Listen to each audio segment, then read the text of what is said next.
सगळीकडे पाऊस आहे जवळपास, शेतकरी बिचारा दुःखी आहे, कष्टी आहे, त्याची गुजराण, त्याचा उदरनिर्वाह त्याच्यावरतीच असतो, शेतीवरती. आणि शेतीमध्ये माल जर पिकला नाही तर शेतकऱ्याचं भयंकर नुकसान होते. शहरात राहणाऱ्या लोकांना त्याची झळ लागत नाही म्हणून काही वाटत नाही, पण ज्याचं दुःख त्यालाच असते. आपला देश कृषी प्रधान देश आहे बघा.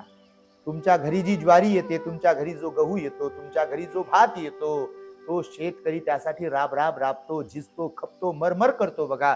शेतकरी हा आपल्या देशाचा कणा आहे बघा, आधार आहे. जे लोक नद्यामुळे किंवा अजून कुठल्या ह्या नैसर्गिक आपत्तीमुळे दुःखी कष्टी होत असेल, परेशान होत असतील, त्यांचं नुकसान होत असतील, तर त्यांनी स्वतःला सावरावं, स्वतःच्या परिवाराला जपावं आणि जनावरांना, प्राण्यांना सुद्धा देखील आपण जपावं, त्यांना सुरक्षित ठिकाणी घेऊन जावं, एकमेकांना सहकार्य करावं. अशा दुःखी प्रसंगी आणि अशा संकटकाळी सर्वांनी आपापली स्वतःची काळजी घ्या.